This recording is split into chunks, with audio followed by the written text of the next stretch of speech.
जय हिंद साथियों, स्वागत है आप सभी का हमारे यूट्यूब चैनल अड्डा 730 स्टडी में। तो दोस्तों, हमने आपके लिए 30 दिन का क्रैश कोर्स स्टार्ट किया है, जिसमें आज हम लोग डे दूसरा यानी कि हमारा दूसरा दिन है। तो कल हमने पॉलिटी के 25 महत्वपूर्ण प्रश्न किए थे और आज हम लोग हिस्ट्री में प्राचीन भारत, जी हाँ, प्राचीन भारत से 25 प्रश्न करने वाले हैं और हर टॉपिक से दो दो तीन तीन प्रश्न करने वाले। तो 25 प्रश्न प्राचीन भारत के देखेंगे और ये प्रश्न आपके एग्जाम में 110% आपको देखने वाले प्रश्नों में से एक है। ठीक है, तो 30 दिन आप हमारे साथ जरूर जुड़े। 30 दिन क्रैश कोर्स है, आपको 110% ये वो प्रश्न मैं करवाऊंगा जो आपको एग्जाम में देखने को मिलेंगे। हर टॉपिक से हर तरीके के प्रश्न आपको देखने को मिलेंगे। ठीक है, तो चलिए दोस्तों, सभी के क्लास, कोई भी आप एग्जाम की तैयारी कर रहे हो, सभी के लिए महत्वपूर्ण क्लास होने वाली है। पहले प्रश्न पर चलते हैं, बहुत बेहतरीन प्रश्न होगा। सबसे पहला प्रश्न कह रहा, अशोक के शिलालेखों को पढ़ने वाला प्रथम अंग्रेज कौन था। प्रश्न कह रहा है कि अशोक के शिलालेखों को पढ़ने वाला प्रथम अंग्रेज कौन था। कब सर? 1837 में। 1837 में सबसे पहले अभिलेख पढ़े गए किसके? अशोक के। अच्छा, अभिलेख के जो अशोक के जो अभिलेख पढ़े वो सबसे पहले जेम्स प्रिंसेप ने पढ़े। राइट आंसर विकल्प उत्तर डी होगा। ठीक है, 2-3 भाषाओं में, ब्राह्मी लिपि में भी इनके ज़्यादातर लिखे गए हैं। इनके जो सबसे ज़्यादा लिखे हैं वो ब्राह्मी लिपि में लिखे गए हैं, ये बात आपको याद रखनी है। ठीक है, चलिए अगले प्रश्न पर चलते हैं। क्वेश्चन नंबर 2 आपकी स्क्रीन पर ये रहा कि बुद्ध ने सर्वाधिक उपदेश कहाँ दिए। अच्छा प्रश्न है, बुद्ध ने सर्वाधिक उपदेश कहाँ दिए? पावापुरी, उज्जैन, श्रावस्ती, सारनाथ। तो अगर मैं प्रथम इनके उपदेश की बात करूं, जो इन्होंने प्रथम उपदेश दिया था, तो आप कहेंगे सर प्रथम उपदेश इन्होंने सारनाथ में दिया था। सबसे ज़्यादा उपदेश जो दिए थे वो श्रावस्ती में दिए थे, इसलिए विकल्प उत्तर सी होगा। ठीक है, सबसे ज़्यादा श्रावस्ती में इन्होंने उपदेश दिए थे, सर्वाधिक उपदेश। अच्छा, कमेंट बॉक्स में आपने बताना है कि जो श्रावस्ती थी ये 16 महाजनपदों में से किसकी राजधानी थी, आपको कमेंट बॉक्स में बताना है। ठीक है, चलिए अगले प्रश्न पर चलते हैं। क्वेश्चन नंबर 3 आपकी स्क्रीन पर ये रहा। प्रसिद्ध यूनानी राजदूत मेगास्थनीज भारत में किसके दरबार में आया था? मेगास्थनीज की एक बुक आपके एग्जाम में 100% पूछी जाती है, इंडिका। इंडिका रिपीटेड प्रश्न है और चंद्रगुप्त मौर्य के शासनकाल में आया था। मौर्य वंश के संस्थापक थे चंद्रगुप्त मौर्य, इनके शासनकाल में मेगास्थनीज भारत आया था। आपको ये बात याद रखनी है। ठीक है, चलिए अगले प्रश्न पर चलते हैं। अगला प्रश्न आपकी स्क्रीन पर ये रहा। क्वेश्चन नंबर 4 कह रहा है, भारतीयों के महान रेशम मार्ग किसने आरंभ करवाया था? कनिष्क ने, हर्ष ने, या फायहान ने, या अशोक ने? तो आपको याद रखना है किसने सर? कनिष्क ने। कनिष्क जो है वो गद्दी पर बैठता है सर 78 ईसा पूर्व में गद्दी पर बैठा, और इसीलिए इसने एक शक संवत चलाया था। क्या सर? शक संवत चलाया जाता है, जो वर्तमान सरकार द्वारा, अपनी सरकार द्वारा वर्तमान में प्रयोग किया जाता है। कौन सा? शक संवत, याद रखेंगे। अच्छा, कनिष्क को द्वितीय अशोक कहा जाता है, क्योंकि अशोक के बाद द्वितीय अशोक कहा जाता है, क्योंकि अशोक के बाद सबसे ज्यादा बौद्ध धर्म का संरक्षण इसी ने किया था। ये बौद्ध धर्म का अनुयायी था, ये भी बात आपको याद रखनी है। ठीक है, अच्छा, सबसे ज्यादा पूछा जाने वाला सवाल है कनिष्क की राजधानी क्या थी? तो आपको याद रखनी है, राजधानी जो थी वो पुरुषपुर थी। क्या थी सर? पुरुषपुर कनिष्क की राजधानी थी। क्या सर? पुरुषपुर। पुरुषपुर कनिष्क की राजधानी थी। पुरुषपुर वर्तमान में आपको पेशावर देखने को मिलेगा। ठीक है, पेशावर, पुरुषपुर यानी कि पेशावर, ये क्या थी? ये सर किसकी? ये कनिष्क की राजधानी थी, आपको याद रखना। तो इसी ने क्या किया था? रेशम मार्ग जो चीन से यात्रा होती थी उसको खोला गया था, याद रखेंगे। बहुत बेहतरीन प्रश्न, मैंने 4-5 प्रश्न आपको बताए, याद रखेंगे। ठीक है, चलिए अगले प्रश्न पर चलते हैं। अगला प्रश्न आपकी स्क्रीन पर ये रहा। बताइए राइट आंसर क्या होगा? फारहान किसके शासनकाल में भारत आया था? अच्छा प्रश्न है, आपको बताना है फारहान किसके शासनकाल में आया था। तो फारहान की अगर बात की जाए तो फारहान जो था ये आया था हर्षवर्धन द्वितीय, चंद्रगुप्त द्वितीय के शासनकाल में। आई एम सॉरी, जो फारहान था इसके शासन काल में दूसरा शिलादित्य वाला आया था। ठीक है, तो आपको याद रखना है चंद्रगुप्त द्वितीय के समय में फारहान आया था, ये बात आपको याद रखनी है। फारहान चंद्रगुप्त द्वितीय ये विक्रमादित्य हैं। चंद्रगुप्त द्वितीय ये वही है जिन्हें विक्रमादित्य कहा जाता है, आपको याद रखना है। चंद्रगुप्त द्वितीय ये गुप्त वंश के शासक रहे हैं और बहुत प्रतापी शासक रहे हैं गुप्त वंश के, आपको याद रखना। फारहान इनके समय में आया था। ठीक है, अगले प्रश्न पर चलते हैं। क्वेश्चन नंबर 6 आपकी स्क्रीन पर ये रहा। होयनसांग आया था हर्षवर्धन के काल में, आपको याद रखना। होयनसांग किसके शासनकाल में आया था? तो क्या बताएंगे सर? हर्षवर्धन के काल में आया था होयनसांग। ठीक है, आपको याद रखना है होयनसांग किसके? हर्षवर्धन के शासनकाल में आया था, याद रखेंगे। अच्छा, हर्षवर्धन की राजधानी कन्नौज थी, आपको याद रखना है। कन्नौज पर इसने आक्रमण किया था और कन्नौज को राजधानी बनाया था। शिलादित्य के नाम से पुकारता था, आपको याद है। शिलादित्य के नाम से नहीं पुकारा जाता है। ठीक है, शिलादित्य किसने? इसी होयनसांग ने हर्षवर्धन को शिलादित्य कहा। ठीक है, चलिए अगले प्रश्न पर चलते हैं। अगला प्रश्न ये रहा कि किस चीनी यात्री ने वर्तमान में शाक्य मुनि या यात्रियों का राजकुमार कहा जाता है? बोलेंगे किसे शाक्य मुनि या वर्तमान यात्रियों का राजकुमार कहा जाता है? तो बोलेंगे होयनसांग को। ये क्या बोलेंगे सर? होयनसांग, विकल्प उत्तर डी होगा, जिसे शाक्य मुनि या यात्रियों का राजकुमार भी कहा जाता है। ठीक है, याद रखेंगे, विकल्प डी इसका होगा। सी यू की नामक यात्रा विवरण निम्नलिखित में से किससे जुड़ा हुआ है? फारहान, होयनसांग, मेगास्थनीज, अलबरूनी। अलबरूनी आपको याद रखना, ये किसके शासनकाल में आया था? मोहम्मद गजनवी के साथ आया था अलबरूनी, ठीक है, आपको याद रखना। अलबरूनी कई बार आपके एग्जाम में आया। मोहम्मद किसके साथ आए थे? तो आपको याद रखना गजनवी के साथ, महमूद गजनवी के साथ अलबरूनी भारत आया था। अलबरूनी की कोई बुक हमें बता सकता है कौन सी है? कमेंट बॉक्स में बताइएगा अलबरूनी की, ठीक है, ठीक है। अच्छा, ह्वेनसांग जो है इनकी सीयू की जो थी ह्वेनसांग की है, आप लोगों को याद रखना। 20 का बिल्कुल करेक्ट आंसर होगा, आपको याद रखना सीयू की किसकी है? ह्वेनसांग की, ठीक है।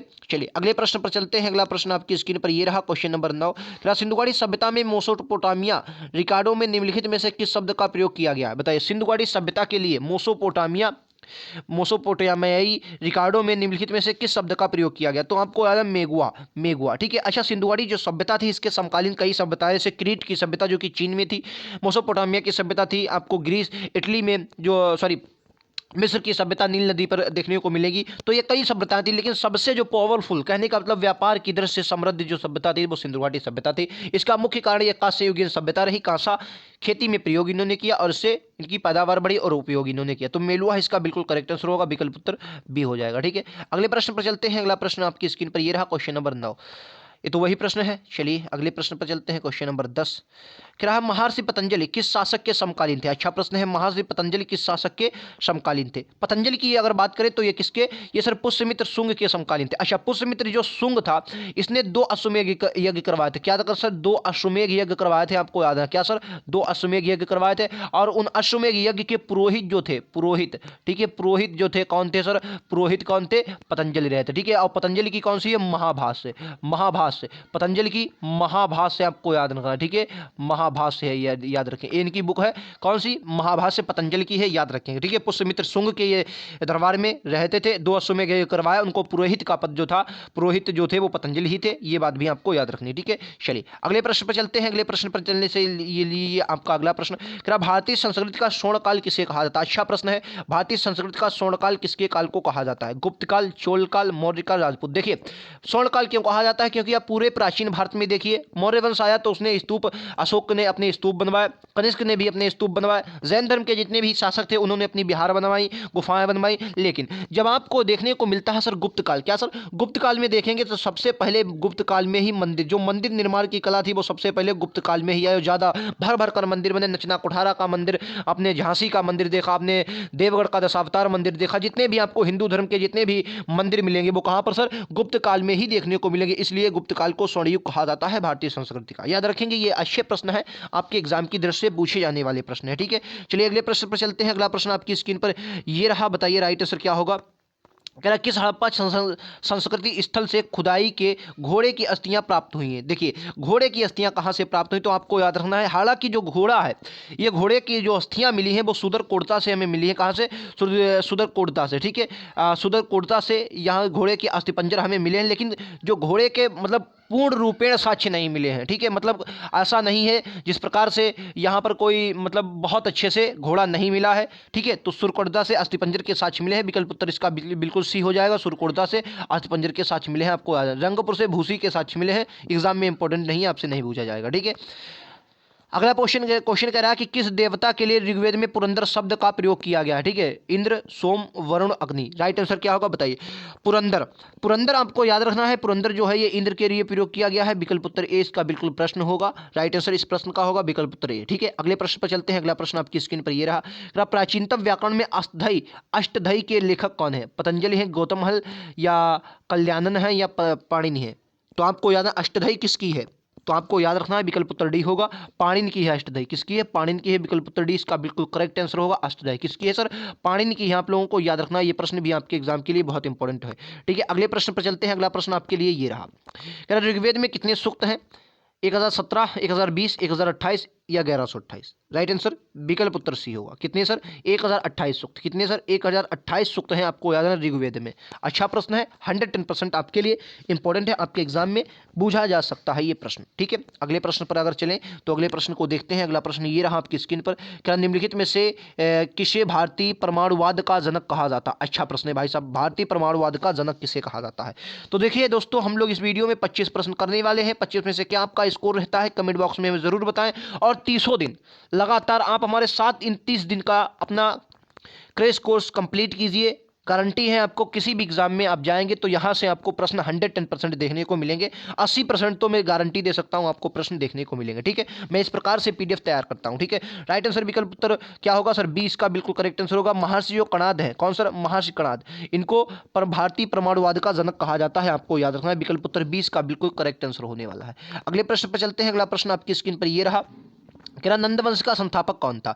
अच्छा, नंदवंश का अंतिम शासक घनानंद था, लेकिन संस्थापक आपसे पूछा जाए तो क्या बताएंगे सर? महापद्म नंद था। अच्छा, नंदवंश की ही नींव को उखाड़कर चंद्रगुप्त मौर्य ने मौर्य वंश की नींव डाली थी, ये भी बात आपको याद है। विकल्प उत्तर ए इसका होगा क्या सर? नंदवंश के संस्थापक घनानंद था। ठीक है, अच्छा अगले प्रश्न पर चलते हैं। अगला प्रश्न ये रहा आपकी स्क्रीन पर, राइट आंसर क्या होगा बोलेंगे? क्या किस शासक ने गंगा एवं सोन नदियों के संगम पर पाटलिपुत्र नामक नगर की स्थापना की थी? अच्छा, यहां से आपको दो प्रश्न मिले हैं, कौन सा? अगर आपसे पूछे भाई पाटलिपुत्र कहाँ था, अब आपसे पूछे पाटलिपुत्र किन नदियों के किनारे, तो क्यों बोलेंगे भाई पाटलिपुत्र?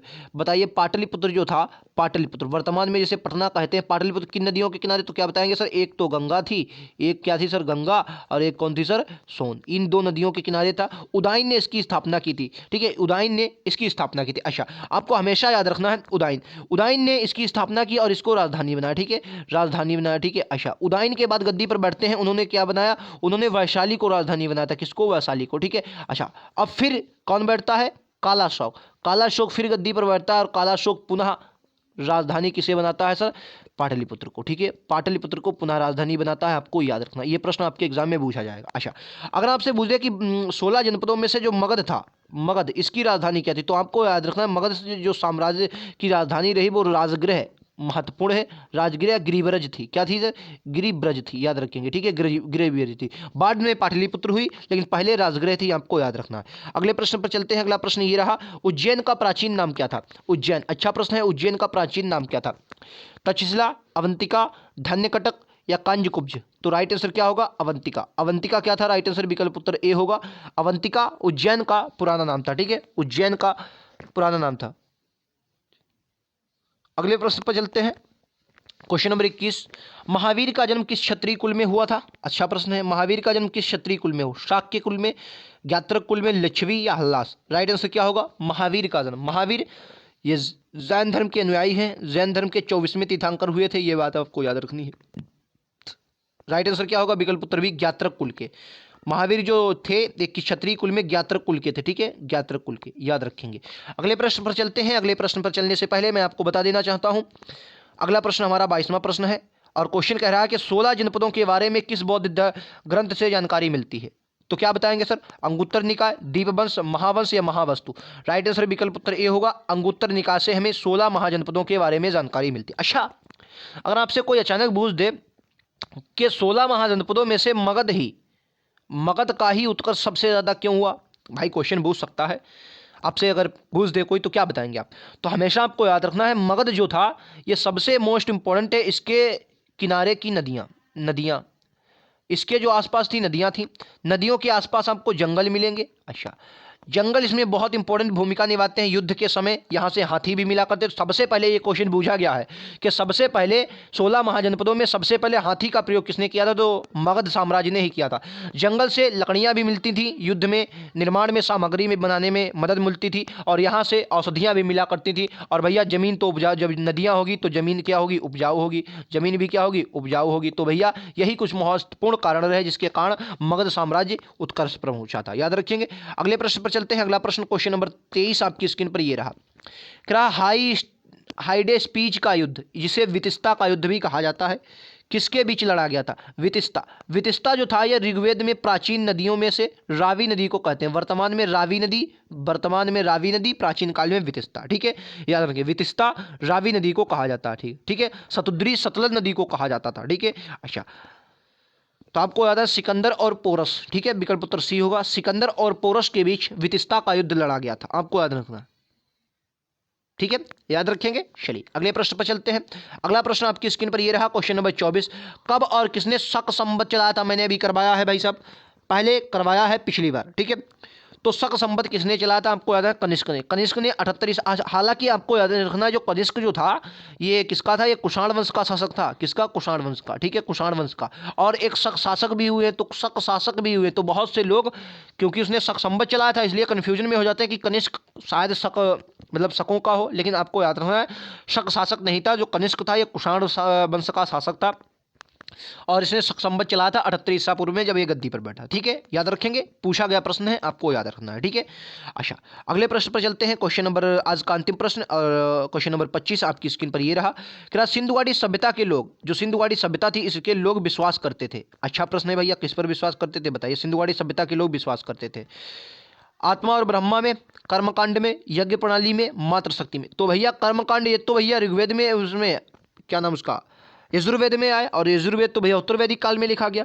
यज्ञ प्रणाली की कोई बात ही नहीं की, क्योंकि यज्ञ भी कहाँ ऋग्वेदिक काल में आए। आत्मा और ब्रह्मा में भैया कोई बात नहीं, तो भैया राइट आंसर क्या होगा, आत्मशक्ति, मातृशक्ति में। अच्छा कैसे, ये तो भैया कारण से देखो, मातृशक्ति में इसी प्रकार, क्योंकि पहली बात यहाँ से माता की मूर्ति बहुत मिली है, जैसे आपने मोहनजोदड़ो में दिखा कांसे की नर्तकी की मूर्ति। और मातृशक्ति में ये ज़्यादातर जैसे प्रकृति पूजा करते थे, ये मान लीजिए क्या सर, प्रकृति पूजा किया करते थे, याद रखेंगे क्या सर, प्रकृति पूजा। जैसे आंधी तूफान के देवता जो थे इनके ये थे। ठीक है, तो आपको याद रखना है। अच्छा, ये थे आज के 25 प्रश्न जो आपको पसंद आए होंगे। प्राचीन भारत के 25 प्रश्न हमने करवाए हैं, ये सभी कम्पिटेटिव एग्जाम के लिए बहुत महत्वपूर्ण होने वाले हैं और मोस्ट इंपोर्टेंट सर 30 दिन का ये क्रैश कोर्स है, इस पर जरूर हमारे साथ जुड़े। दूसरा दिन था आज, कल तीसरे दिन की अच्छी शुरुआत करेंगे। अच्छे प्रश्न होंगे, किस टॉपिक से होंगे ये तो आपको कल ही पता चलेगा, लेकिन फिलहाल बहुत बेहतरीन प्रश्न लाने वाला हूँ। आज प्राचीन भारत के हमने 25 प्रश्न किए और हर टॉपिक से लगभग ये मौर्य काल हो गया, मौर्योत्तर काल हो गया, हर प्रकार से। ठीक है, तो मिलते हैं अगले वीडियोज़ में, आज के लिए इतना ही। मिलते हैं अगले वीडियोज़ में, आज के लिए इतना ही। Thank you.